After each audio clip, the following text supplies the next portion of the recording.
Chapter 16. It has been said that the basic drive of the Eddorians was a lust for power, a thought which should be elucidated and perhaps slightly modified. Their warrings, their strifes, their internecine intrigues and connivings were inevitable because of the tremendousness and capability, and the limitations, of their minds. Not enough could occur upon any one planet to keep such minds as theirs even partially occupied, and unlike the Arisians, they could not satiate themselves in a static philosophical study of the infinite possibilities of the cosmic all. They had to be doing something, or better yet, making other and lesser beings do things to make the physical universe conform to their idea of what a universe should be. Their first care was to set up the various echelons of control. The second echelon, immediately below the masters, was of course the most important, and after a survey of both galaxies, they decided to give this high honor to the Plurans. Plur, as is now well known, was a planet of a sun so variable that all Pluran life had to undergo radical cyclical changes in physical form in order to live through the tremendous climatic charges involved in its every year. Physical form, however, meant nothing to the Eddorians. Since no other planet even remotely like theirs existed in this, our normal plenum, physiques like theirs would be impossible, and the Pluran mentality left very little to be desired. In the third echelon there were many different races, among which the frigid-blooded, poison-breathing Ike were perhaps the most efficient and most callous. And in the fourth there were millions upon millions of entities representing thousands upon thousands of widely variant races.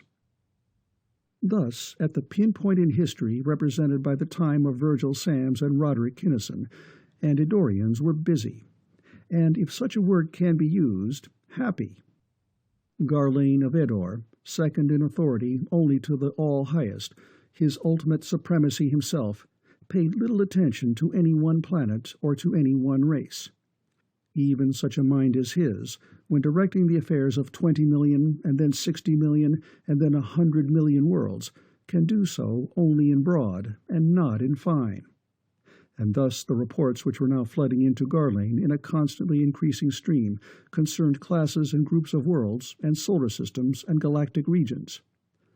A planet might perhaps be mentioned as representative of a class, but no individual entity lower than a Pluran was named or discussed.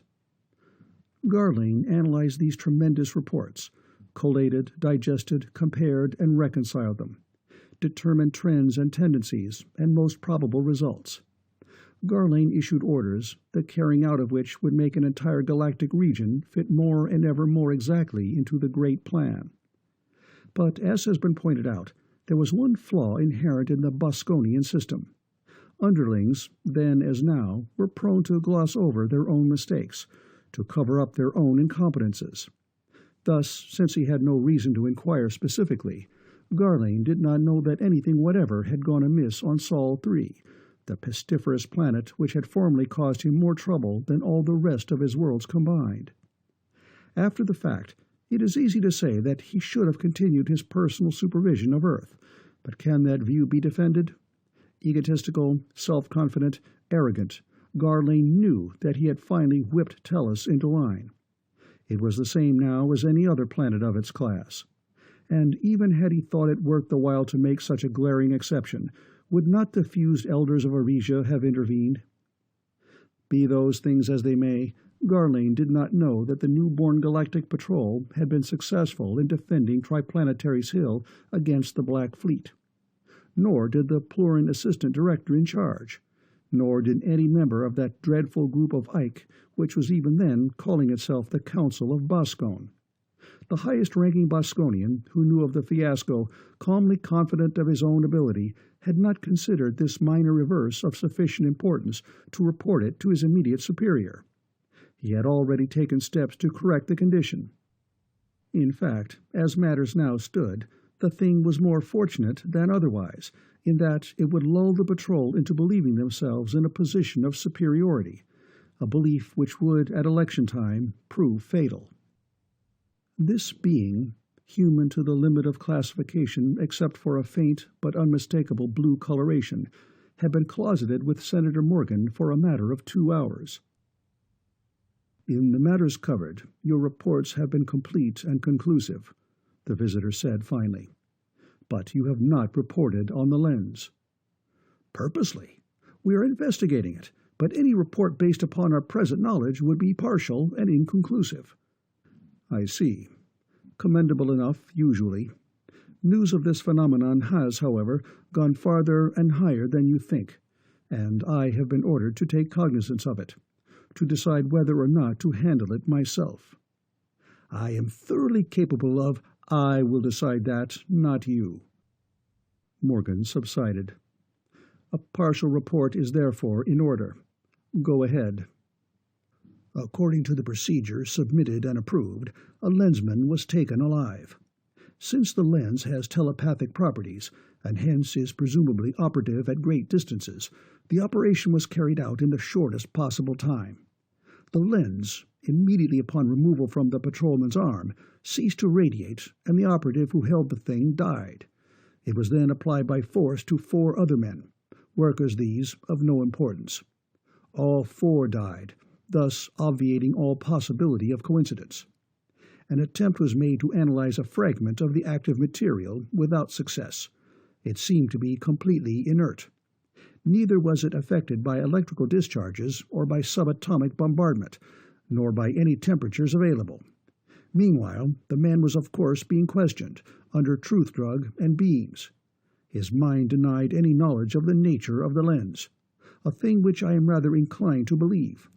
His mind adhered to the belief that he obtained the lens upon the planet Arisia.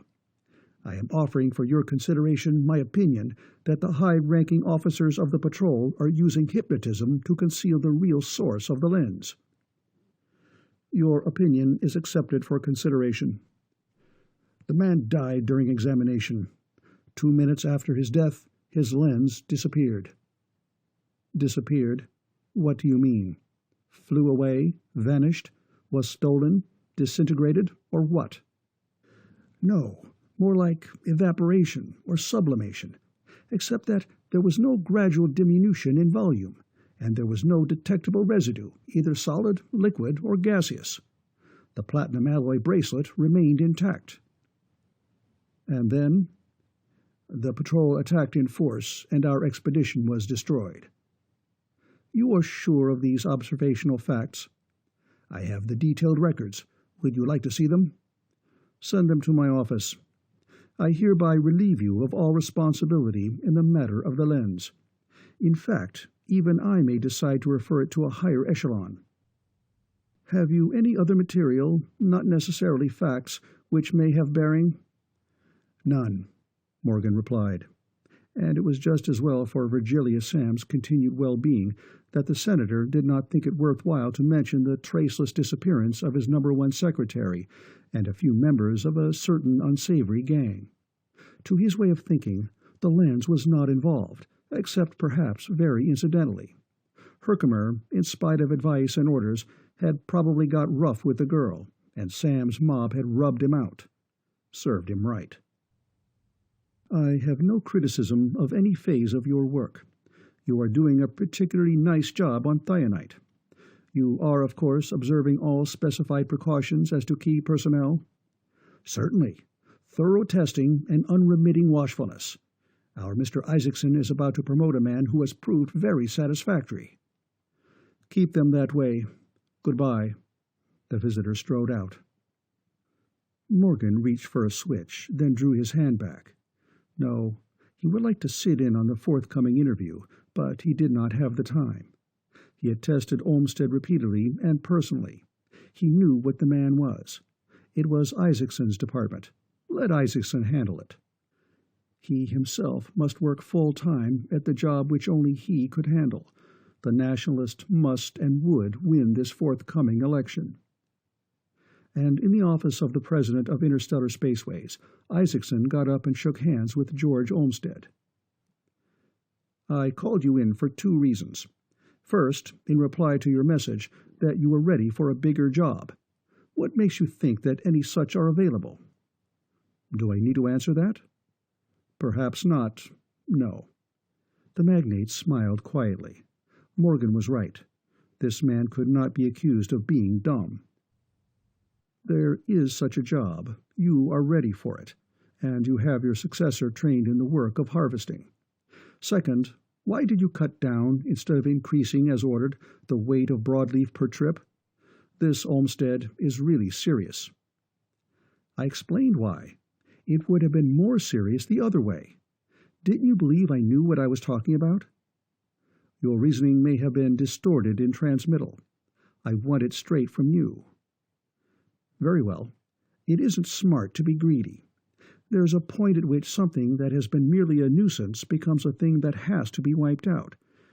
Since I didn't want to be in that ferry when the patrol blows it out of the ether, I cut down the take, and I advise you to keep it down. What you're getting now is a lot more than you ever got before, and a hell of a lot more than none at all. Think it over. I see.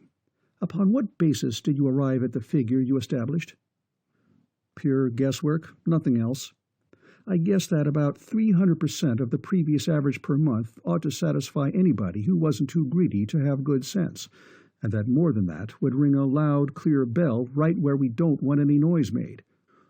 So I cut it down to 3 and advised Ferdy either to keep it at 3 or quit while he was still all in one piece. You exceeded your authority. You were insubordinate. But it wouldn't surprise me if you were right. You are certainly right in principle, and the poundage can be determined by statistical and psychological analysis.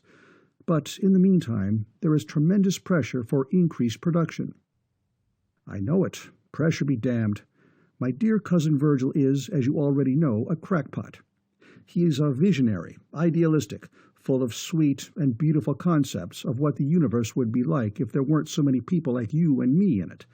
But don't ever make the mistake of writing him off as anybody's fool. And you know, probably better than I do, what Rod Kinnison is like. If I were you, I'd tell whoever is doing the screaming to shut their damn mouths before they get their teeth kicked down their throats. I'm very much inclined to take your advice. And now as to this proposed promotion. You are, of course, familiar in a general way with our operation at Northport? I could scarcely help knowing something about the biggest uranium works on Earth. However, I am not well enough qualified in detail to make a good technical executive. Nor is it necessary. Our thought is to make you a key man in a new and increasingly important branch of the business, known as Department Q. It is concerned neither with production nor with uranium. Q as in quiet, eh? I'm listening with both ears. What duties would be connected with this, position? What would I really do? Two pairs of hard eyes locked and held, staring yieldlessly into each other's depths. You would not be unduly surprised to learn that substances other than uranium occasionally reach Northport? Not too surprised, no, Olmsted replied dryly. What would I do with it? We need not go into that here or now. I offer you the position. I accept it. Very well. I will take you to Northport, and we will continue our talk en route. And in a spy ray-proof, soundproof compartment of a Spaceway's own stratoliner, they did so. Just for my information, Mr. Isaacson, how many predecessors have I had on this particular job, and what happened to them? The patrol get them? 2, no. We have not been able to find any evidence that the Samms crowd has any suspicion of us. Both were too small for the job. Neither could handle personnel. One got funny ideas. The other couldn't stand the strain. If you don't get funny ideas and don't crack up, you will make out in a big, and I mean really big, way. If I do either, I'll be more than somewhat surprised. Olmsted's features set themselves into a mirthless, uncompromising, somehow bitter grin. So will I, Isaacson agreed. He knew what this man was, and just how case-hardened he was. He knew that he had fought Morgan himself to a scoreless tie after twisting Herkimer, and he was no soft touch, into a pretzel in nothing flat. At the thought of the secretary, so recently and so mysteriously vanished, the magnate's mind left for a moment the matter in hand. What was at the bottom of that affair? The lens or the woman, or both. If he were in Morgan's shoes, but he wasn't. He had enough grief of his own without worrying about any of Morgan's stinkeroos. He studied Olmsted's inscrutable, subtly sneering smile and knew that he had made a wise decision. I gather that I'm going to be one of the main links in the primary chain of deliveries. What's the technique, and how do I cover up? Technique first. You go fishing. You are an expert at that, I believe. You might say so. I won't have to do any faking there. Some weekend soon, and every weekend later on, we hope, you will indulge in your favorite sport at some lake or other. You will take the customary solid and liquid refreshments along in a lunchbox. When you have finished eating, you will toss the lunchbox overboard. That's all? That's all. The lunchbox, then, will be slightly special? More or less, although it will look ordinary enough. Now, as to the cover-up, how would Director of Research sound? I don't know. Depends on what the researchers are doing. Before I became an engineer, I was a pure scientist of sorts, but that was quite a while ago, and I was never a specialist. That is one reason why I think you will do. We have plenty of specialists. Too many, I often think. They dash off in all directions, without rhyme or reason. What we want is a man with enough scientific training to know in general what is going on, but what we will need mostly is a hard common sense and enough ability, mental force you might call it, to hold the specialists down to earth and make them pull together. If you can do it, and if I didn't think you could, I wouldn't be talking to you, the whole force will know that you are earning your pay, just as we could not hide the fact that your two predecessors weren't. Put that way, it sounds good. I wouldn't wonder if I could handle it. The conversation went on, but the rest of it is of little importance here. The plane landed. Isaacson introduced the new director of research to Works Manager Rand, who in turn introduced him to a few of his scientists, and to the svelte and spectacular redhead who was to be his private secretary. It was clear from the first that the research department was not going to be an easy one to manage. The top men were defiant, the middle ranks were sullen, the smaller fry were apprehensive as well as sullen. The secretary flaunted chips on both shapely shoulders. Men and women alike expected the application of the old wheeze, "A new broom sweeps clean," for the third time in scarcely twice that many months, and they were defying him to do his worst. Wherefore, they were very much surprised when the new boss did nothing whatever for 2 solid weeks, except read reports and get acquainted with his department. "How do you like your new boss, May?" another secretary asked during a break. "Oh, not too bad, I guess." May's tone was full of reservations. "He's quiet, sort of reserved. No passes or anything like that. It'd be funny if I finally got a boss that had something on the ball, wouldn't it? But you know what, Molly?" The redhead giggled suddenly. "I had a camera fiend first, you know, with 1,000,000 credits worth of stereo cams and such stuff, and then a golf nut. I wonder what this Dr. Olmsted does with his spare cash." "You'll find out, dearie, no doubt." Molly's tone gave the words a meaning slightly different to the semantic one of their arrangement. "I intend to, Molly. I fully intend to." May's meaning, too, was not expressed exactly by the sequence of words used. "It must be tough, a boss's life, having to sit at a desk or be in conference 6 or 7 hours a day, when he isn't playing around somewhere, for a measly 1,000 credits or so a month. How do they get that way?" "You said it, May. You really said it. But we'll get ours, huh?" Time went on. George Olmsted studied reports and more reports. He read one and reread it, frowning. He compared it minutely with another, then sent red-headed May to hunt up one which had been turned in a couple of weeks before. He took them home that evening, and in the morning he punched 3 buttons. 3 stiffly polite young men obeyed his summons. "Good morning, Dr. Olmsted." "Morning, boys. I'm not up on the fundamental theory of any of these 3 reports, but if you combine this and this and this," indicating heavily penciled sections of the 3 documents, Would you or would you not be able to work out a process that would do away with about 3/4 of the final purification and separation processes? They did not know.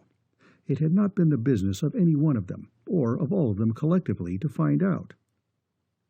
I'm making it your business as of now. Drop whatever you're doing, put your heads together, and find out. Theory first, then a small-scale laboratory experiment. Then come back here on the double. Yes, sir. And in a few days they were back. Does it work? In theory it should, sir, and on a laboratory scale it does. The 3 young men were, if possible, even stiffer than before. It was not the first time, nor would it be the last, that a director of research would seize credit for work which he was not capable of doing. Good. Miss Reed, get me Rand. Rand? Olmsted. 3 of my boys have just hatched out something that may be worth quite a few million credits a year to us. Me? Hell no. Talk to them. I can't understand any one of the 3 parts of it, to say nothing of inventing it. I want you to give them a Class AAA priority on the pilot plant as of right now. If they can develop it, and I'm betting they can, I'm going to put their pictures in the Northrop News and give them a couple of thousand credits apiece and a couple of weeks' vacation to spend it in. Yeah, I'll send them in. He turned to the flabbergasted 3. Take your dope into Rand now. Show him what you've got, then tear into that pilot plant. And a little later, Molly and May again met in the powder room. So your new boss is a fisherman, Molly snickered. And they say he paid over 200 credits for a reel. You were right, May. A boss's life must be mighty hard to take. And he sits around more and does less, they say, than any other exec in the plant. Who says so? The dirty, sneaking liars. The redhead blazed, completely unaware that she had reversed her former position. And even if it was so, which it isn't, he can do more work sitting perfectly still than any other boss in the whole works can do tearing around at 40 parsecs a minute. So there. George Olmsted was earning his salary. His position was fully consolidated when, a few days later, a tremor of excitement ran through the research department. Heads up, everybody! Mr. Isaacson himself is coming here! What for, I wonder? You don't suppose he's going to take the old man away from us already, do you? He went through, for the first time, the entire department. He observed minutely, and he understood what he saw. Olmsted led the big boss into his private office and flipped the switch which supposedly rendered that sanctum proof against any and all forms of spying, eavesdropping, intrusion, and communication. It did not, however, close the deeper, subtler channels which the lensman used. Good work, George. So damned good that I'm going to have to take you out of Department Q entirely and make you works manager of our new plant on Vigia. Have you got a man you can break in to take your place here? Including Department Q? No. Although Olmsted did not show it, he was disappointed at hearing the word Vigia. He had been aiming much higher than that, at the secret planet of the Bosconian armed forces no less, but there might still be enough time to win a transfer there. Excluding. I've got another good man here now for that, Jones. Not heavy enough, though, for Vigia. In that case, yes, Dr. Whitworth, one of the boys who worked out the new process. It'll take a little time, though. 3 weeks minimum. 3 weeks it is. Today's Friday. You've got things in shape, haven't you, so that you can take the weekend off? I was figuring on it. I'm not going where I thought I was, though, I imagine. Probably not. Lake Chesuncook, on Route 273. Rough country, and the hotel is something less than fourth rate, but the fishing can't be beat. I'm glad of that. When I fish, I like to catch something. It would smell if you didn't. They stock lunchboxes in the cafeteria, you know. Have your girl get you one, full of sandwiches and stuff. Start early this afternoon, as soon as you can after I leave. Be sure and see Jones with your lunchbox before you leave. Goodbye. Miss Reed, please send Whitworth in. Then skip down to the cafeteria and get me a lunchbox, sandwiches and a thermos of coffee. Provender suitable for a wet and hungry fisherman. Yes, sir. There were no chips now. The redhead's boss was the top ace of the whole plant. "Hi, Ned. Take the throne." Olmsted waved his hand at the now vacant chair behind the big desk. "Hold it down till I get back. Monday, maybe." "Going fishing, huh?" Gone was all trace of stiffness, of reserve, of unfriendliness.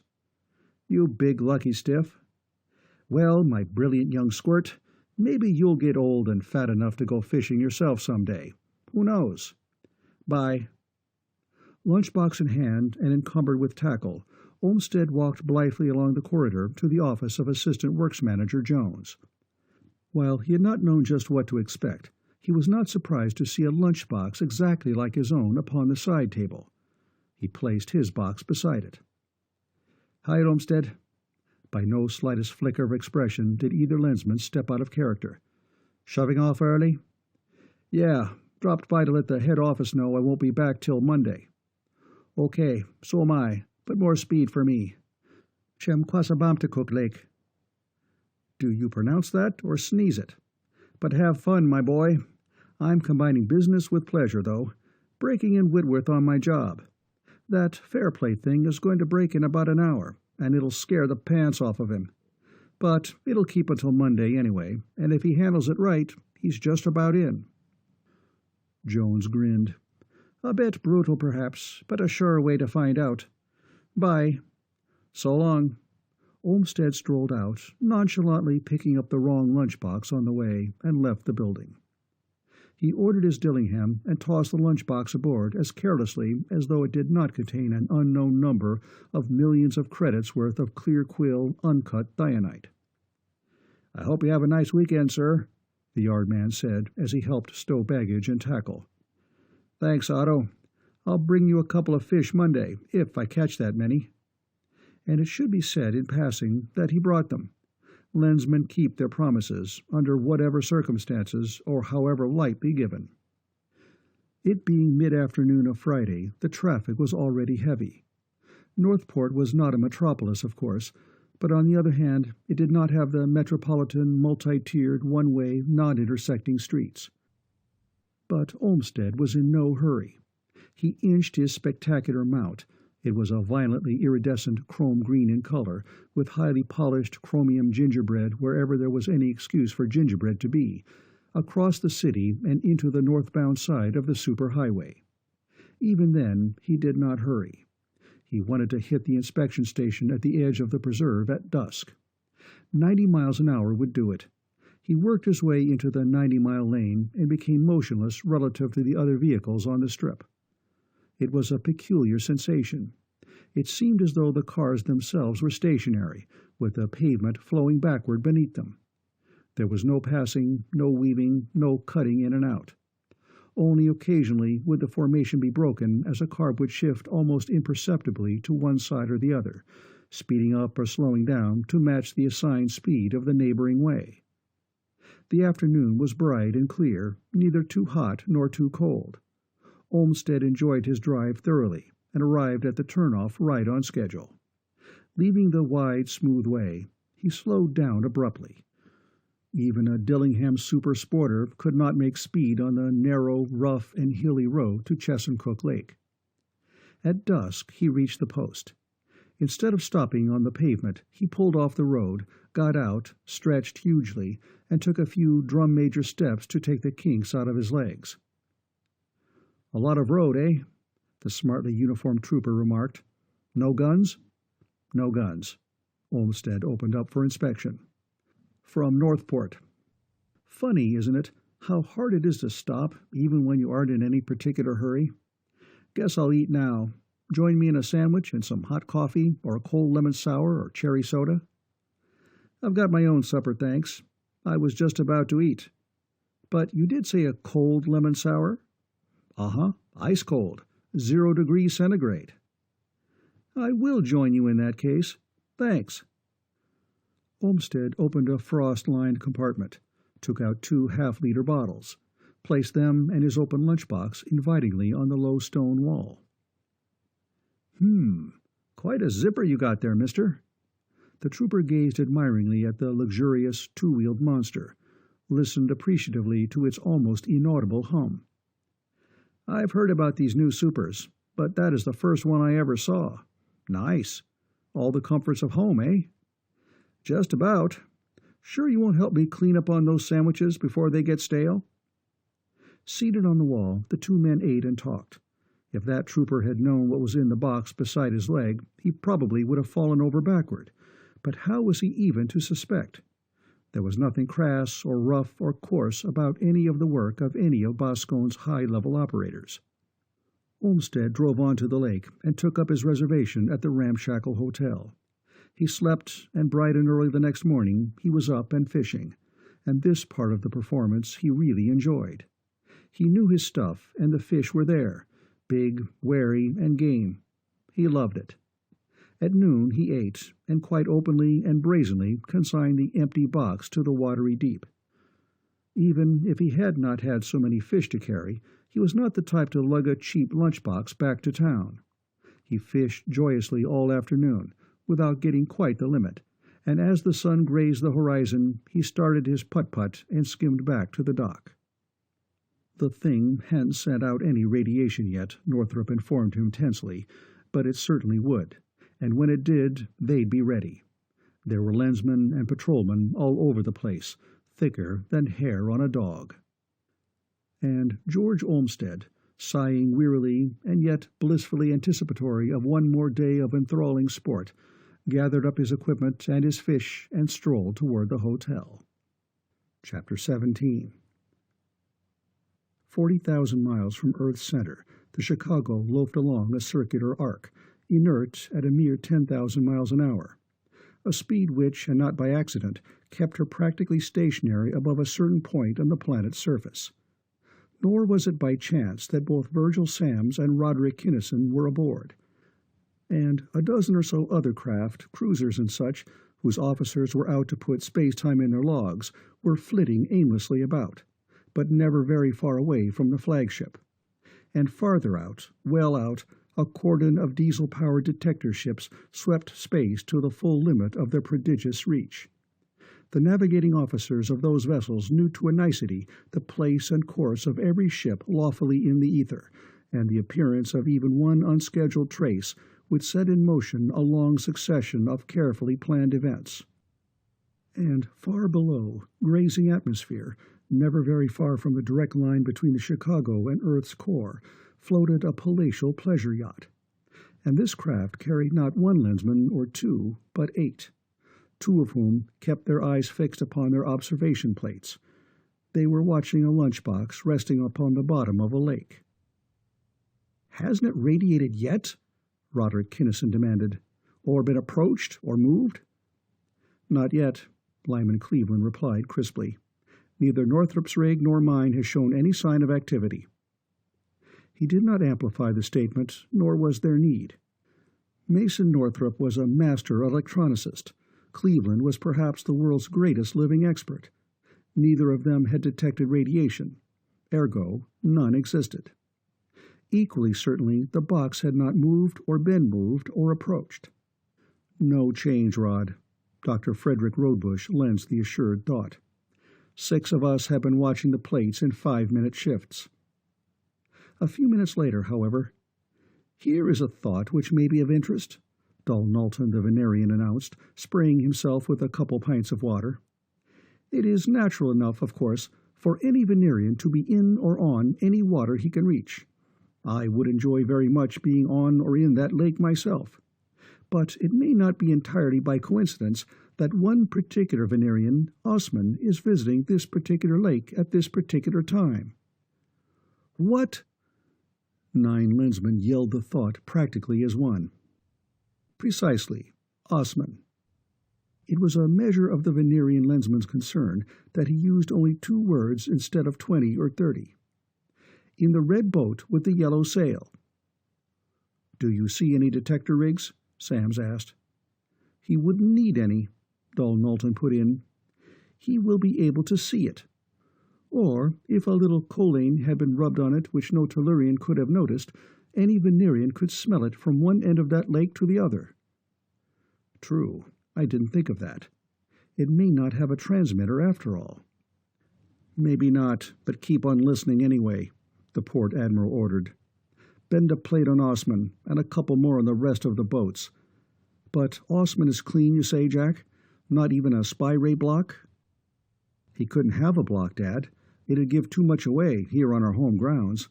Like on Eridan, where their ops could wear anything they could lift, but we had to go naked."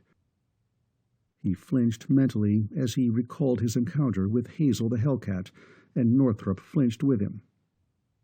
"That's right, Rod," Olmsted in his boat below agreed, and Conway Costigan in his room in Northport concurred. The top-drawer operatives of the enemy depended for safety upon perfections of technique, not upon crude and dangerous mechanical devices. "Well, since you're all so sure of it, I'll buy it." And the waiting went on. Under the slight urge of the light and vagrant breeze, the red boat moved slowly across the water. A somnolent, lackadaisical youth, who very evidently cared nothing about where the boat went, sat in its stern, with his left arm draped loosely across the tiller.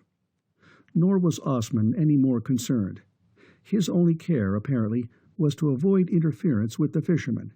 His underwater jaunts were long, even for a Venerian, and he entered and left the water as smoothly as only a Venerian or a seal could. However, he could have, and probably has got, a capsule spy ray detector, Jack offered presently. Or, since a Venerian can swallow anything 1 inch smaller than a kitchen stove, he could have a whole analyzing station stashed away in his stomach. Nobody's put a beam on him yet, have you? Nobody had. It might be smart not to. Watch him with scopes, and when he gets up close to the box, better pull your beams off of it. Dalnalton, I don't suppose it would be quite bright for you to go swimming down there too, would it? Very definitely not, which is why I am up here and dry. None of them would go near it. They waited, and finally Osman's purposeless wanderings brought him over the spot on the lake's bottom which was the target of so many Tellurian eyes.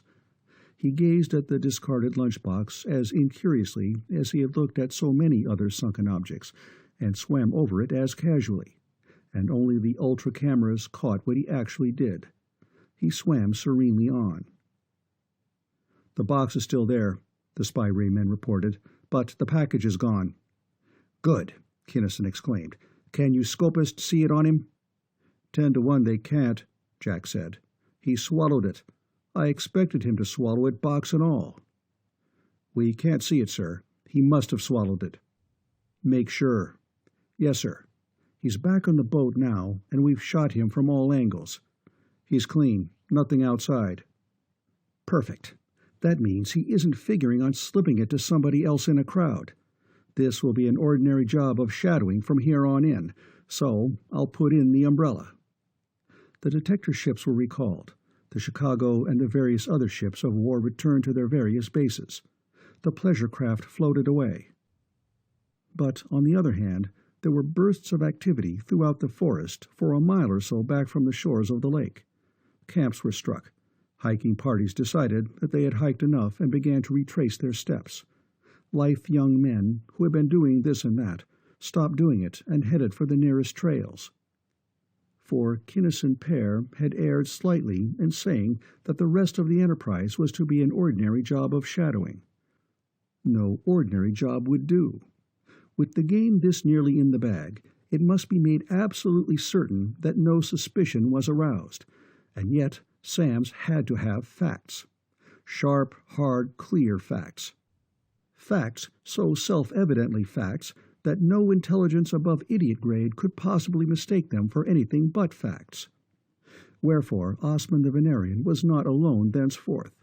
From lake to hotel, from hotel to car, along the roads, into and out of train and plane, clear to an ordinary enough-looking building in an ordinary business section of New York, he was never alone. Where the traveling population was light, the patrol operatives were few and did not crowd the Venerian too nearly. Where dense, as in a metropolitan station, they ringed him 3 deep. He reached his destination, which was, of course, spy-ray-proofed, late Sunday night. He went in, remained briefly, came out. "Shall we spy-ray him, Virg? Follow him, or what?" No spy rays. Follow him. Cover him like a blanket. At the usual time, give him the usual spy ray going over, but not until then. This time, make it thorough. Make certain that he hasn't got it on him, or in or around his house. There'll be nothing doing here tonight, will there? No, it would be too noticeable. So you, Fred, and Lyman take the first trick. The rest of us will get some sleep. When the building opened Monday morning, the Lensmen were back, with dozens of others, including Konobos of Mars. There were also present or nearby literally hundreds of the shrewdest, most capable detectives of Earth. So this is their headquarters, one of them at least, the Martian thought, studying the trickle of people entering and leaving the building. It is as we thought, Dahl. Why we could never find it. Why we could never trace any wholesaler backward. None of us has ever seen any of these persons before. Complete change of personnel per operation. Probably interplanetary. Long periods of quiescence. Check? Check. But we have them now. Just like that, huh? Jack Kinnison jibed, and from his viewpoint his idea was the more valid, for the wholesalers were very clever operators indeed. From the more professional viewpoint of Konobos and Dahl Knowlton, however, who had fought a steadily losing battle so long, the task was not too difficult. Their forces were beautifully organized and synchronized. They were present in such overwhelming numbers that tails could be changed every 15 seconds, long before anybody, however suspicious, could begin to suspect any one shadow. Nor was it necessary for the tails to signal each other, however inconspicuously, or to indicate any suspect at changeover time. Len's thoughts directed every move without confusion or error. And there were tiny cameras with tremendous protuberant lenses, the long eyes capable of taking wire-sharp close-ups from 500 feet, and other devices and apparatus and equipment too numerous to mention here. Thus the wholesalers were traced, and their transactions with the retail peddlers were recorded. And from that point on, even Jack Kinnison had to admit that the sailing was clear. The small fry were not smart, and their customers were even less so. None had screens or detectors or other apparatus. Their every transaction could be and was recorded from a distance of many miles by the ultra instruments of the patrol. And not only the transactions. Clearly, unmistakably, the purchaser was followed from buying to sniffing. Nor was the time intervening very long. Thionite, then as now, was bought at retail only to use, and the whole ghastly thing went down on tape and film. The gasping, hysterical appeal, the exchange of currency for drug, the headlong rush to a place of solitude, the rigid muscle lock and the horribly ecstatic transports, the shaken, soul-searing recovery, or the entranced death. It all went on record. It was sickening to have to record such things. More than one observer did sicken, in fact, and had to be relieved. But Virgil Samms had to have concrete, positive, irrefutable evidence. He got it. Any possible jury, upon seeing that evidence, would know it to be the truth. No possible jury, after seeing that evidence, could bring in any verdict other than guilty. Oddly enough, Jack Kinnison was the only casualty of that long and hectic day.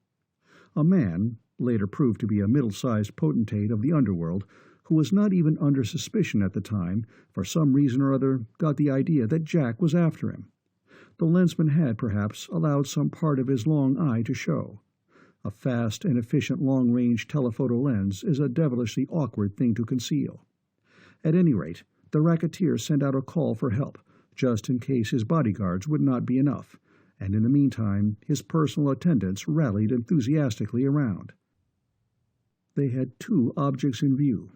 One, to pass a knife expeditiously and quietly through the young Kinnison's throat from ear to ear, and two, to tear the long eye apart and subject a few square inches of supersensitive emotion to the bright light of day.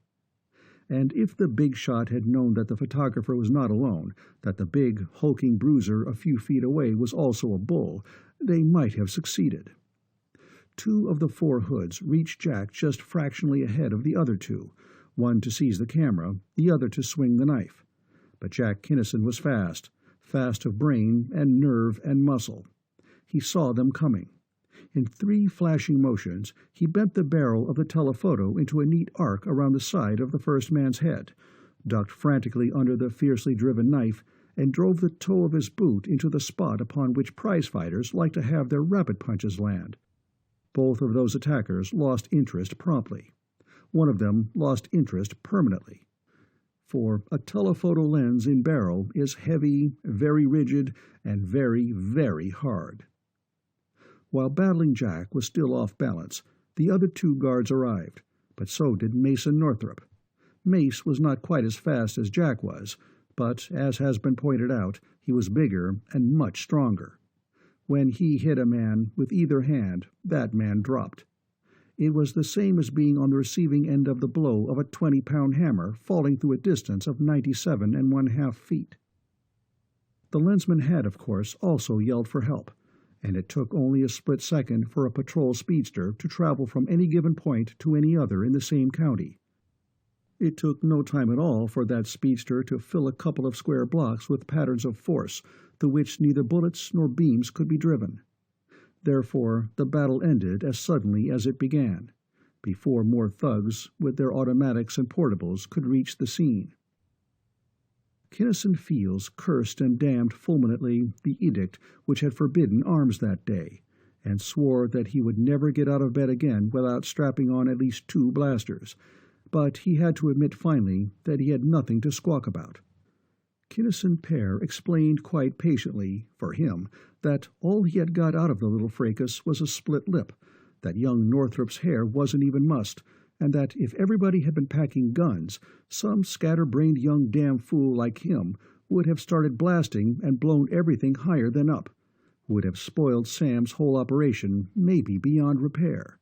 Now, would he please quit belly-aching and get the hell out? He got. "That buttons thionite up, don't you think?" Rod Kinnison asked. "And the lawyers will have plenty of time to get the case licked into shape and lined up for trial." "Yes and no." Samms frowned in thought. "The evidence is complete, from original producer to ultimate consumer, but our best guess is that it will take years to get the really important offenders behind bars." "Why? I thought you were giving them altogether too much time when you scheduled the blow-off for 3 weeks ahead of election." "Because the drug racket is only a small part of it. We're going to break the whole thing at once, you know, and Matisse covers a lot more ground. Murder, kidnapping, bribery, corruption, misfeasance, practically everything you can think of." "I know. What of it?" "Jurisdiction, among other things. With the President, over half of the Congress, much of the judiciary, and practically all of the political bosses and police chiefs of the continent under indictment at once, the legal problem becomes incredibly difficult. The Patrol's Department of Law has been working on it 24 hours a day, and the only thing they seem sure of is a long succession of bitterly contested points of law. There are no precedents whatever." "Precedents be damned. They're guilty, and everybody knows it. We'll change the law so that—" "We will not," Samms interrupted sharply. "We want and we will have government by law, not by men. We have had too much of that already. Speed is not of the essence. Justice very definitely is." "Crusader Samms, now and forever. But I'll buy it, Virg. Now let's get back down to earth. Operation Zwilnik is all set. Matisse is going good. Zabrisca tied into Zwilnik. That leaves Operation Boscone, which is, I suppose, still getting nowhere fast." The First Lensman did not reply. It was, and both men knew it. The shrewdest, most capable and experienced operatives of the patrol had hit that wall with everything they had and had simply bounced. Low-level trials had found no point of contact, no angle of approach. Middle level, ditto. George Olmsted, working at the highest possible level, was morally certain that he had found a point of contact, but had not been able to do anything with it. "How about calling a council conference on it?" Kinnison asked finally. "Or Bergenholm, at least. Maybe he can get one of his hunches on it." I have discussed it with them all, just as I have with you. No one had anything constructive to offer, except to go ahead with Bennett as you are doing. The consensus is that the Bosconians know just as much about our military affairs as we know about theirs, no more. It would be too much to expect them to be dumb enough to figure us as dumb enough to depend only on our visible Grand Fleet after the warning they gave us at the Hill, Kinnison admitted. Yes, what worries me most is that they had a running start. Not enough to count, the Port Admiral declared. We can outproduce 'em and outfight 'em. Don't be over-optimistic. You can't deny them the possession of brains, ability, manpower, and resources at least equal to ours. I don't have to. Kinnison remained obstinately cheerful. Morale, my boy, is what counts. Manpower and tonnage and firepower are important, of course, but morale has won every war in history, and our morale right now is higher than a cat's back, higher than any time since John Paul Jones, and getting higher by the day. Yes? The question was monosyllabic, but potent. Yes. I mean just that. Yes. From what we know of their system, they can't have the morale we've got. Anything they can do, we can do more of and better. What you've got, Virg, is a bad case of ingrowing nerves. You've never been to Bennett, in spite of the number of times I've asked you to. I say take time right now and come along. It'll be good for what ails you. It will also be a very fine thing for Bennett and for the patrol. You'll find yourself no stranger there. You may have something there. I'll do it. Port Admiral and First Lensman went to Bennett, not in the Chicago or other super dreadnought, but in a two-man speedster. This was necessary because space travel, as far as that planet was concerned, was a strictly one-way affair except for Lensman. Only Lensman could leave Bennett under any circumstances or for any reason whatever. There was no outgoing mail, express, or freight. Even the war vessels of the fleet, while on practice maneuvers outside the bottle-tight envelope surrounding the system, were so screened that no unauthorized communication could possibly be made. In other words, Kinnison finished explaining, we slapped on everything anybody could think of, including Bergenholm and Rularion, and believe me, brother, that was a lot of stuff. But wouldn't the very fact of such rigid restrictions operate against morale? It is a truism of psychology that imprisonment, like everything else, is purely relative. Yeah, that's what I told Rularion, except I used simpler and rougher language. You know how sarcastic and superior he is, even when he's wrong? How I know? Well, when he's right, he's too damned insufferable for words. You'd have thought he was talking to the prize boob of a class of half-wits. As long as nobody on the planet knew that there was any such thing as space travel, or suspected that they were not the only form of intelligent life in the universe, it was all right. No such concept as being planet-bound could exist. They had all the room there was. But after they met us, and digested all the implications, they would develop the collywobbles no end. This, of course, is an extreme simplification of the way the old coot poured it into me, but he came through with the solution, so I took it like a little man. What was the solution?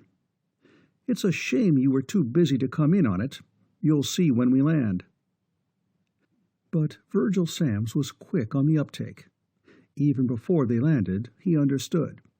When the speedster slowed down for atmosphere, he saw blazoned upon the clouds a welter of one many times repeated signal. As they came to ground, he saw that the same set of symbols was repeated, not only upon every available cloud, but also upon airships, captive balloons, streamers, roofs, and sides of buildings, even in multicolored rocks and flower beds upon the ground itself. 20 Heres, Samms translated, and frowned in thought. A date of the Benetton year. Would it, by any chance, happen to coincide with our Tellurian November 14th of this present year? Bright boy, Kinnison applauded. I thought you'd get it, but not so fast. Yes, Election Day. I see. They know what is going on, then. everything that counts.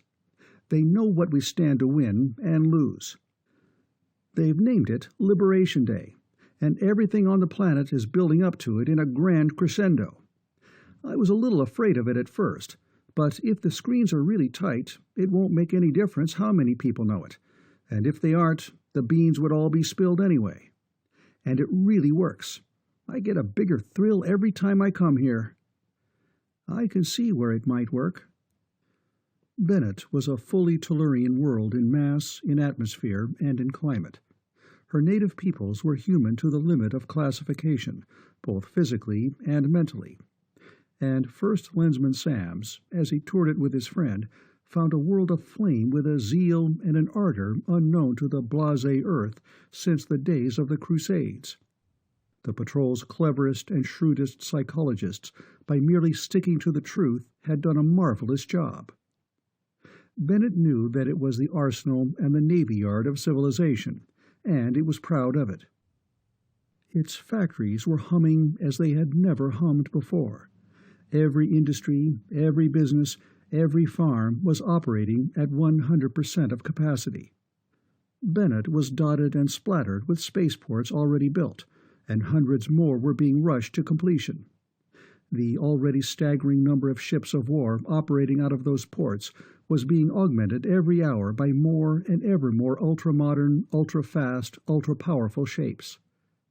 It was an honor to help build those ships. It was a still greater one to help man them. Competitive examinations were being held constantly, nor were all or even most of the applicants native Bennettons. Samms did not have to ask where these young people were coming from. He knew. From all the planets of civilization, attracted by carefully worded advertisements of good jobs at high pay on new and highly secret projects on newly discovered planets. There were hundreds of such ads. Most were probably the Patrol's, and led here. Many were of Spaceways, Uranium Incorporated, and other mercantile firms. The possibility that some of them might lead to what was now being called Bosconia had been tested thoroughly, but with uniformly negative results. Lensman had applied by scores for those non-patrol jobs and had found them bona fide. The conclusion was unavoidable. Boscone was doing its recruitment on planets unknown to any wearer of Arisia's lens. On the other hand, more than a trickle of Bosconians were applying for patrol jobs, but Samms was almost certain that none had been accepted. The final screening was done by Lensman, and in such matters Lensman did not make many or serious mistakes. Bennett had been informed of the First Lensman's arrival, and Kinnison had been guilty of a gross understatement indeed in telling Samms that he would not be regarded as a stranger. Wherever Samms went, he was met by wildly enthusiastic crowds. He had to make speeches, each of which was climaxed by a tremendous roar of, "To Liberation Day!" "No Lensman material here, you say, Rod?" Samms asked, after the first city-shaking demonstration was over. One of his prime concerns throughout his life was this. "With all this enthusiasm, sure?" "We haven't found any good enough to refer to you yet. However, in a few years, when the younger generation gets a little older, there certainly will be." Check. The tour of inspection and acquaintance was finished. The two Lensmen started back to Earth. "Well, my skeptical and pessimistic friend, was I lying or not?" Kinnison asked, as soon as the speedster's ports were sealed. "Can they match that or not?" "You weren't, and I don't believe they can. I have never seen anything like it. Autocracies have parades and cheers and demonstrations, of course, but they have always been forced, artificial. Those were spontaneous. Not only that, but the enthusiasm will carry through. We'll be piping hot and ready to go. But about this stumping. You said I'd better start as soon as we get back?" "Within a few days, I'd say." "I wouldn't wonder. So let's use this time in working out a plan of campaign. My idea was to start out like this." Chapter 18. Conway Costigan, leaving behind him scores of clues, all highly misleading, severed his connection with Uranium Inc. as soon as he dared after Operation Zwilnik had been brought to a successful close. The technical operation, that is. The legal battles in which it figured so largely were to run on for enough years to make the word Zwilnik a common noun and adjective in the language. He came to tell us as unobtrusively as was his wont, and took an inconspicuous but very active part in Operation Matisse, now in full swing. "Now is the time for all good men and true to come to the aid of the party, eh?" Cleo Costigan giggled. "You can play that straight across the keyboard of your electric, pet, and not with just 2 fingers either. Did you hear what the boss told him today?" "Yes." The girl's levity disappeared. "They're so dirty, Spud. I'm really afraid." "So am I. But we're not too lily-fingered ourselves, if we have to be, and we're covering 'em like a blanket, Kinnison and Samms both." "Good." "And in that connection, I'll have to be out half the night again tonight. All right?" "Of course. It's so nice having you home at all, darling, instead of a million light-years away, that I'm practically delirious with delight." It was sometimes hard to tell what impish Mrs. Costigan meant by what she said. Costigan looked at her, decided she was taking him for a ride, and smacked her a couple of times where it would do the most good. He then kissed her thoroughly and left. He had very little time these days either to himself or for his lovely and adored wife. For Roderick Kinnison's campaign, which had started out rough and not too clean, became rougher and no cleaner as it went along. Morgan and his crew were swinging from the heels, with everything and anything they could dig up or invent, however little of truth or even of plausibility it might contain. And Rod the Rock had never held even in principle with the gentle precept of turning the other cheek. He was rather an Old Testamentarian, and he was no neophyte at dirty fighting. As a young operative, skilled in the punishing, maiming techniques of hand-to-hand, rough-and-tumble combat, he had brawled successfully in most of the dives of most of the Solarian planets and of most of their moons. With this background, and being a quick study, and under the masterly coaching of Virgil Samms, Nels Bergenholm, and Rularion of North Polar Jupiter, it did not take him long to learn the various gambits and ripostes of this non-physical, but nevertheless no-holds-barred political mayhem. And the boys and girls of the patrol worked like badgers, digging up an item here and a fact there and a bit of information somewhere else, all for the day of reckoning which was to come. They used ultra-wave scanners, spy rays, long eyes, stool pigeons, everything they could think of to use, and they could not always be blocked out or evaded. "We've got it, boss. Now let's use it." "No, save it. Nail it down solid. Get the facts, names, dates, places, and amounts. Prove it first, then save it." Prove it, save it. The joint injunction was used so often that it came to be a slogan and was accepted as such.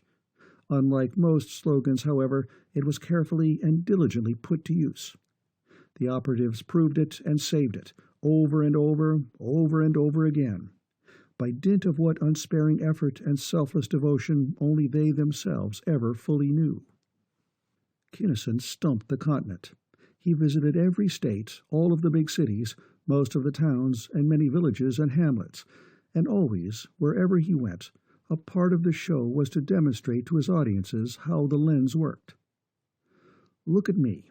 You know that no 2 individuals are or ever can be alike. Robert Johnson is not like Fred Smith. Joe Jones is entirely different from John Brown. Look at me again. Concentrate upon whatever it is in your mind that makes me Roderick Kinnison, the individual. That will enable each of you to get into as close touch with me as though our 2 minds were one. I am not talking now. You are reading my mind. Since you are reading my very mind, you know exactly what I am really thinking, for better or for worse. It is impossible for my mind to lie to yours, since I can change neither the basic pattern of my personality nor my basic way of thought, nor would I if I could. Being in my mind, you know that already. You know what my basic quality is. My friends call it strength and courage. Pirate Chief Morgan and his cutthroat crew call it many other things. Be that as it may, you now know whether or not you want me for your president. I can do nothing whatever to sway your opinion, for what your minds have perceived you know to be the truth. That is the way the lens works. It bears the depths of my mind to yours, and in return enables me to understand your thoughts. But it is in no sense hypnotism, as Morgan is so foolishly trying to make you believe.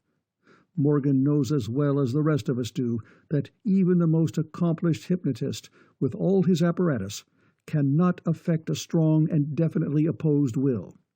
He is therefore saying that each and every one of you now receiving this thought is such a spineless weakling that, but you may draw your own conclusions. In closing, remember, nail this fact down so solidly that you will never forget it. A sound and healthy mind cannot lie. The mouth can and does. So does the typewriter. But the mind never. I can hide my thoughts from you even while we are on rapport like this, but I cannot lie to you. That is why, someday, all of your highest executives will have to be lensmen, and not politicians, diplomats, crooks, and boodlers. I thank you. As that long, bitter, incredibly vicious campaign neared its vitriolic end, tension mounted higher and ever higher. And in a room in the Samms home, 3 young lensmen and a red-haired girl were not at ease. All 4 were lean and drawn. Jack Kinnison was talking. Not the party so much, but Dad. He started out with bare fists, and now he's wading into 'em with spiked brass knuckles. You can play that across the board, Costigan agreed. He's really giving 'em hell, Northrop said admiringly. Did you boys listen in on his Casper speech last night? They hadn't. They had been too busy. I could give it to you on your lenses, but I couldn't reproduce the tone, the exquisite way he lifted large pieces of hide and rubbed salt into the raw places. When he gets excited, you know he can't help but use his voice, too, so I got some of it on a record. He starts out on voice, nice and easy, as usual, then goes on to his lens without talking, then starts yelling as well as thinking. Listen. You ought to have a lensman president. You may not believe that any lensman is, and as a matter of fact must be, incorruptible. That is my belief, as you can feel for yourselves, but I cannot prove it to you. Only time can do that. It is a self-evident fact, however, which you can feel for yourselves, that a lensman president could not lie to you except by word of mouth or in writing. You could demand from him at any time a lensed statement upon any subject. Upon some matters of state he could and should refuse to answer, but not upon any question involving moral turpitude. If he answered, you would know the truth. If he refused to answer, you would know why and could initiate impeachment proceedings then and there. In the past, there have been presidents who used that high office for low purposes, whose very memory reeks of malfeasance and corruption. One was impeached. Others should have been. Witherspoon never should have been elected. Witherspoon should have been impeached the day after he was inaugurated. Witherspoon should be impeached now. We know, and at the grand rally at New York Spaceport 3 weeks from tonight we are going to prove that Witherspoon is simply a minor cogwheel in the Morgantown-Isaacson machine, playing footsie at command with whatever group happens to be the highest bidder at the moment, irrespective of North America's or the system's good. Witherspoon is a gangster, a cheat, and a goddamn liar. But he is of very little actual importance, merely a boodling nincompoop. Morgan is the real boss and the real menace, the operating engineer of the lowest down, lousiest, filthiest, rottenest, most corrupt machine of murderers, extortionists, bribe-takers, panderers, perjurers, and other pimples on the body politic that has ever disgraced any so-called civilized government. Good night. "Wow!" Jack Kinnison yelped. "That's high even for him." "Just a minute, Jack," Jill cautioned. "The other side, too. Listen to this choice bit from Senator Morgan." "It is not exactly hypnotism, but something infinitely worse. Something that steals away your very minds, that makes anyone listening believe that white is yellow, red purple, or pea green. Until our scientists have checked this menace, until we have every wear of that cursed lens behind steel bars, I advise you in all earnestness not to listen to them at all. If you do listen, your minds will surely be insidiously decomposed and broken. You will surely end your days gibbering in a padded cell. And murders? Murders! The feeble remnants of the gangs which our government has all but wiped out may perhaps commit a murder or so per year, the perpetrators of which are caught, tried, and punished. But how many of your sons and daughters has Roderick Kinnison murdered, either personally or through his uniformed slaves? Think, read the record, then make him explain if he can, but do not listen to his lying, mind-destroying lens. Democracy? Bah! What does Rod the Rock Kinnison, the hardest, most vicious tyrant, the most relentless and pitiless martinet ever known to any armed force in the long history of our world, know of democracy? Nothing. He understands only force. All who oppose him in anything, however small, or who seek to reason with him, die without record or trace. And if he is not arrested, tried, and executed, all such will continue, tracelessly and without any pretense of trial, to die. But at bottom, even though he is not intelligent enough to realize it, he is merely one more in the long parade of tools of ruthless and predatory wealth, the moneyed powers. They, my friends, never sleep. They have only one God, one tenet, one creed, the almighty credit. That is what they are after, and note how craftily, how stealthily they have done and are doing their grabbing. Where is your representation upon the so-called Galactic Council? How did this criminal, this vicious, this outrageously unconstitutional, this irresponsible, uncontrollable, and dictatorial monstrosity come into being? How and when did you give this bloated colossus the right to establish its own currency, to have the immeasurable effrontery to debar the solidest currency in the universe, the credit of North America, from interplanetary and interstellar commerce? Their aim is clear. They intend to tax you into slavery and death. Do not forget for one instant, my friends, that the power to tax is the power to destroy. The power to tax is the power to destroy. Our forefathers fought and bled and died to establish the principle that taxation without And so on, for 1 solid hour, Jill snarled as she snapped the switch viciously. How do you like them potatoes? Hell's blazing pinnacles. This from Jack, silent for seconds, and rugged stuff. Very, very rugged, from Northrop. No wonder you look sort of pooped, Spud. Being chief bodyguard must have developed recently into quite a chore. You ain't just snapping your choppers, bub, was Costigan's grimly flippant reply. I've yelled for help, in force. So have I, and I'm going to yell again right now, Jack declared. I don't know whether Dad is going to kill Morgan or not, and don't give a damn.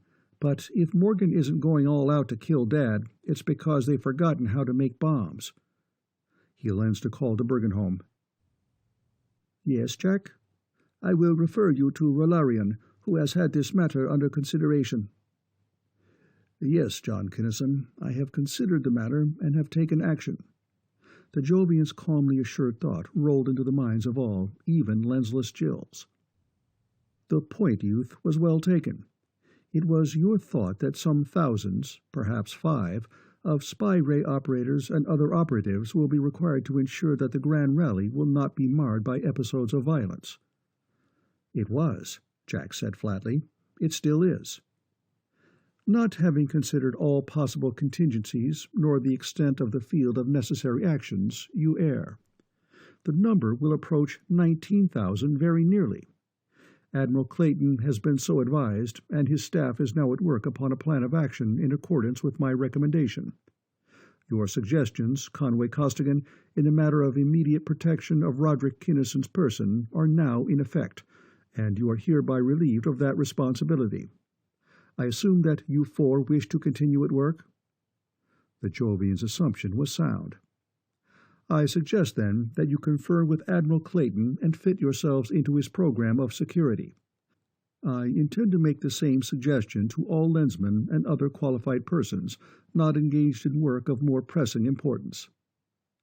Rularian cut off, and Jack scowled blackly. "The grand rally is going to be held 3 weeks before Election Day. I still don't like it. I'd save it until the night before election, knock their teeth out with it at the last possible minute." "You're wrong, Jack. The chief is right," Costigan argued. "2 ways. 1, we can't play that kind of ball. 2, this gives them just enough rope to hang themselves." Well, maybe. Kinnison-like, Jack was far from being convinced. "But that's the way it's going to be, so let's call Clayton." "First," Costigan broke in, "Jill, will you please explain why they have to waste as big a man as Kinnison on such a piffling job as president? I was out in the sticks, you know. It doesn't make sense." "Because he's the only man alive who can lick Morgan's machine at the polls." Jill stated a simple fact. "The patrol can get along without him for 1 term. After that, it won't make any difference." "But Morgan works from the sidelines. Why couldn't he?" "The psychology is entirely different. Morgan is a boss. Pops Kinnison isn't.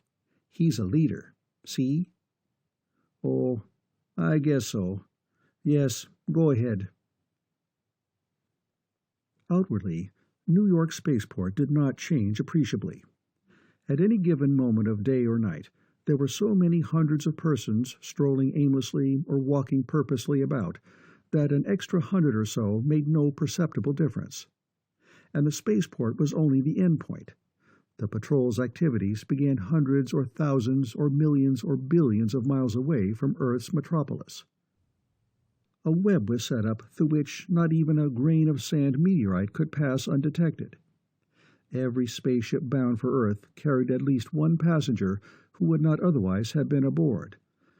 Passengers who, if not wearing lenses, carried service special equipment amply sufficient for the work in hand. Geigers and other vastly more complicated mechanisms flew toward Earth from every direction in space, streamed toward New York in Earth's every channel of traffic. Every train and plane, every bus and boat and car, every conveyance of every kind, and every pedestrian approaching New York City was searched, with a search as thorough as it was unobtrusive. And everything and every entity approaching New York Spaceport was combed literally by the cubic millimeter. No arrests were made. No package was confiscated or even disturbed throughout the ranks of public checkboxes, in private offices, or in elaborate or casual hiding places.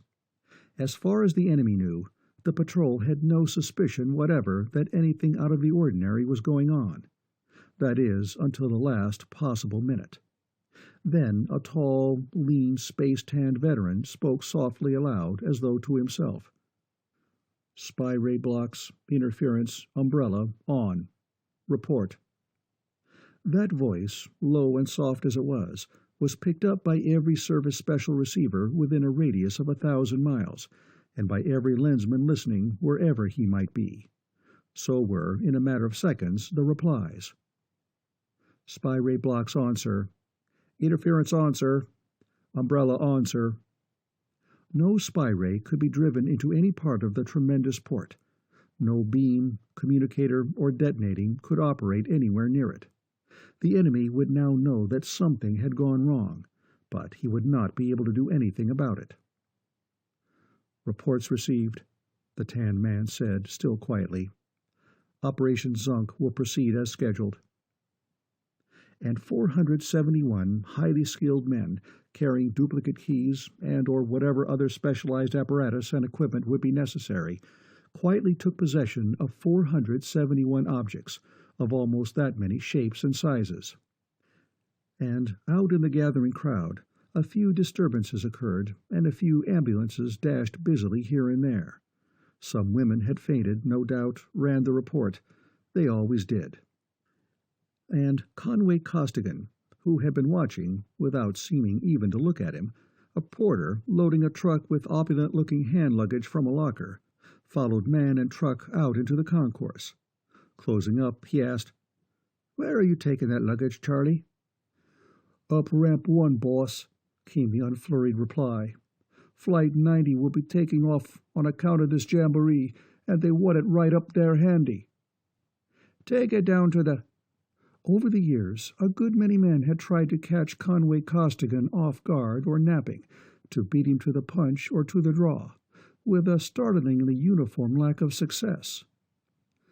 The lensman's fist traveled a bare 7 inches. The supposed porter gasped once and traveled, or rather staggered backward, approximately 7 feet, before he collapsed and sprawled unconscious upon the pavement. "Decontamination," Costigan remarked, apparently to empty air, as he picked the fellow up and draped him limply over the truck full of suitcases. "Dick, front and center, Area 46, Class FX, hotter than the middle tail race of hell." "You called Deke?" A man came running up. "FX 619. This it?" "Check. It's yours, parter and all. Take it away."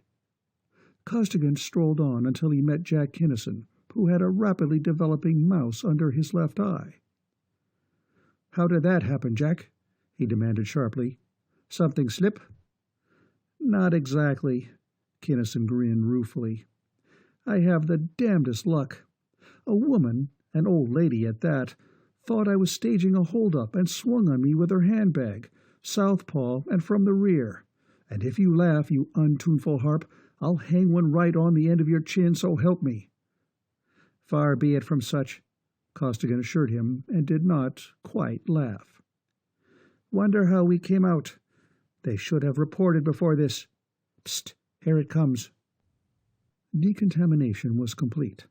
Operation Zunk had been a 100% success. There had been no casualties. Except for one black eye, Costigan could not help adding, but his lens and his service specials were off. Jack would have brained him if any of them had been on. Linking arms, the 2 lensmen strode away toward Ramp 4, which was to be their station. This was the largest crowd Earth had ever known. Everybody, particularly the nationalists, had wondered why this climactic political rally had been set for 3 full weeks ahead of the election, but their curiosity had not been satisfied. Furthermore, this meeting had been advertised as no previous one had ever been. Neither pains nor cash had been spared in giving it the greatest build-up ever known. Not only had every channel of communication been loaded for weeks, but also Sam's workers had been very busily engaged in starting rumors, which grew, as rumors do, into things which their own fathers and mothers could not recognize. And the baffled nationalists, trying to play the whole thing down, made matters worse. Interest spread from North America to the other continents, to the other planets, and to the other solar systems. Thus, to say that everybody was interested in and was listening to the Cosmocrats' grand rally would not be too serious an exaggeration. Roderick Kinnison stepped up to the battery of microphones. Certain screens were cut. "Fellow entities of civilization and others. While it may seem strange to broadcast a political rally to other continents and to beam it to other worlds, it was necessary in this case. The message to be given, while it will go into the political affairs of the North American continent of Tellus, will deal primarily with a far larger thing, a matter which will be of paramount importance to all intelligent beings of every inhabited world. You know how to attune your minds to mine. Do it now." He staggered mentally under the shock of encountering practically simultaneously so many minds, but rallied strongly and went on via lens. "My first message is not to you, my fellow Cosmocrats, nor to you, my fellow dwellers on Earth. nor even to you, my fellow adherents to civilization, but to the enemy. I do not mean my political opponents, the nationalists, who are almost all loyal fellow North Americans. I mean the entities who are using the leaders of that nationalist party as pawns in a vastly larger game. I know, enemy, that you are listening. I know that you had goon squads in this audience to kill me and my superior officer.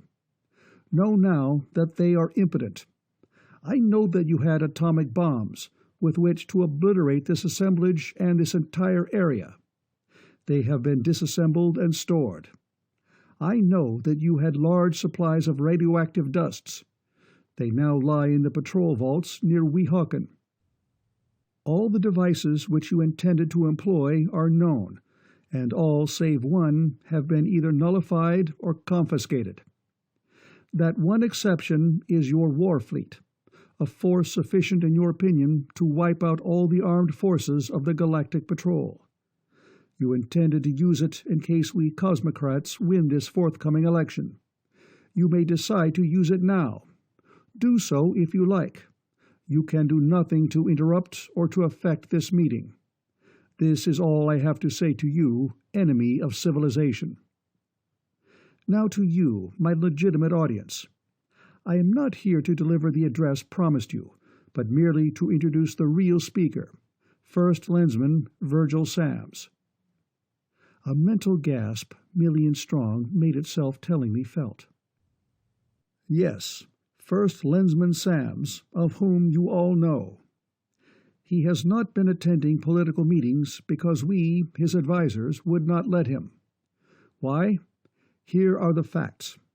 Through Archibald Isaacson of Interstellar Spaceways, he was offered a bribe which would in a few years have amounted to some 50 billion credits, more wealth than any individual entity has ever possessed. Then there was an attempt at murder, which we were able, just barely, to block. Knowing there was no other place on Earth where he would be safe, we took him to the Hill. You know what happened. You know what condition the Hill is in now.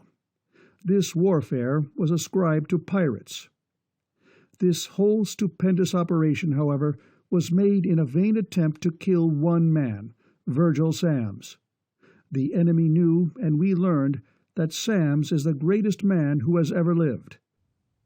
His name will last as long as civilization endures, for it is he, and only he, who can make it possible for civilization to endure. Why was I not killed? Why was I allowed to keep on making campaign speeches? Because I do not count. I am of no more importance to the cause of civilization than is my opponent Witherspoon to that of the enemy. I am a wheelhorse, a plugger. You all know me, Rocky Rod Kinnison, the hard-boiled egg. I've got guts enough to stand up and fight for what I know is right. I've got the guts and the inclination to stand up and slug it out toe-to-toe with man, beast, or devil. I would make and will make a good president. I've got the guts and inclination to keep on slugging after you elect me. Before God, I promise to smash down every machine-made crook who tries to hold any part of our government down in the reeking muck in which it now is. I am a plugger and a slugger, with no spark of the terrific flame of inspirational genius which makes Virgil Samms what he so uniquely is. My kind may be important, but I individually am not. There are so many of us. If they had killed me, another slugger would have taken my place, and the effect upon the job would have been nil.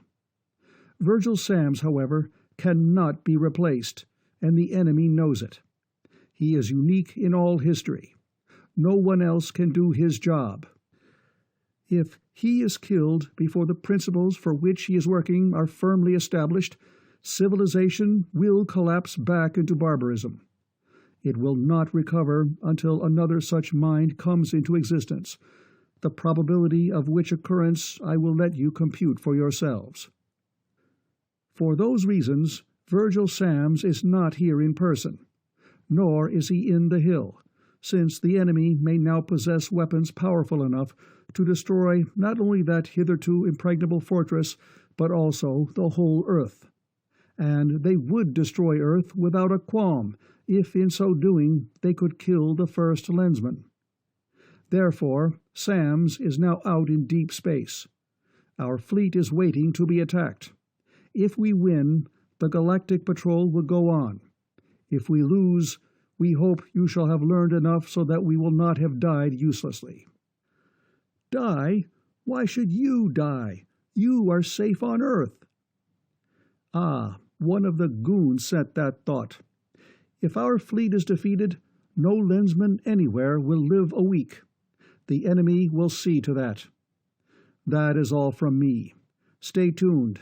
Come in, First Lensman Virgil Samms. Take over, sir. It was psychologically impossible for Virgil Samms to use such language as Kinnison had just employed, nor was it either necessary or desirable that he should. The ground had been prepared. Therefore, coldly, impersonally, logically, tellingly, he told the whole terrific story. He revealed the most important things dug up by the Patrol's indefatigable investigators, reciting names, places, dates, transactions, and amounts. Only in the last couple of minutes did he warm up at all.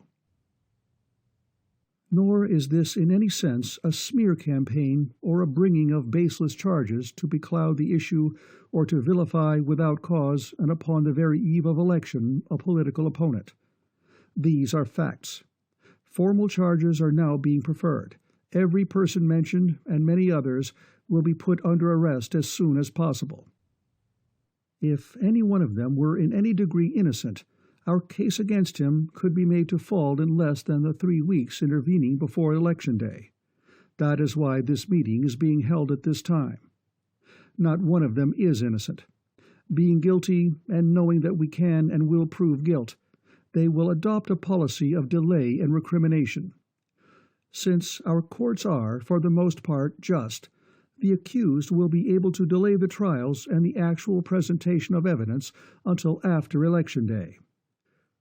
Forewarned, however, you will know exactly why the trials will have been delayed, and in spite of the fog of misrepresentation, you will know where the truth lies.